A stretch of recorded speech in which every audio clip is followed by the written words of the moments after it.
With Donald Trump and Ben Carson dominating the GOP race with talk of giant walls and end of days, the chances of a libertarian insurgency are looking slimmer by the hour. So what about the Democrats? Sure, they're known as big spenders with an affinity for one-size-fits-all regulation and a borderline creepy reverence for the power of the federal government. Well, government's the only thing that we all belong to. But they say they're hands-off on social issues, and sometimes even call themselves civil libertarians. And that at least has the word libertarian in it, right? We watched the first debate with wide eyes and open minds, and picked out the best and worst of the night. These are the 3 best and 3 worst moments of the first Democratic presidential debate. The third best moment. Some of the candidates have tried marijuana, as have pretty much probably everybody in this room. Others have not. Does that influence? Coming in third on our list of the best moments of the debate was the Dems' discussion of marijuana legalization. Just as quickly as public opinion shifted, these polls have suddenly become very chill on the subject. If you were a Nevada resident, how would you vote? I suspect I would vote yes.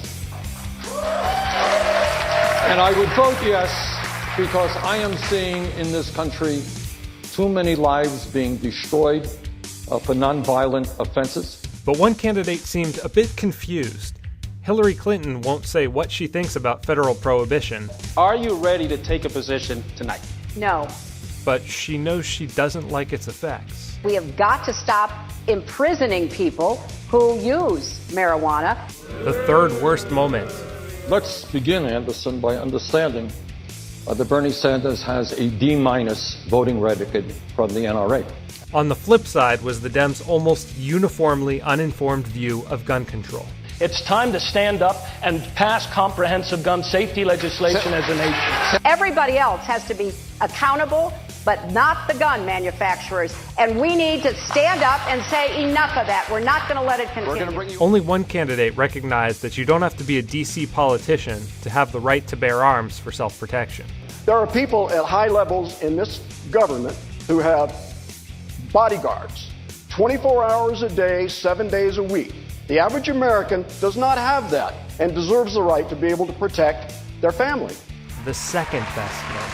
When you talk about Syria, you're talking about a quagmire in a quagmire. Most of the candidates didn't hold back from criticizing the interventionist foreign policy that defined the Bush administration and continued on through the Obama years. I would not be so quick to pull for a military tool. I believe that a no-fly zone, actually, Secretary, would be a mistake. You have to enforce no-fly zones. It's not about Benghazi per se. For me, it is the inevitability of something like Benghazi occurring in the way that we intervened in Libya. Of course, others were less than apologetic. We did not put one single American soldier on the ground in Libya. And I'll say this for the Libyan people. But American citizens did lose their lives in Benghazi. Unless you believe the United States, there is always the potential for danger and risk. The second worst moment.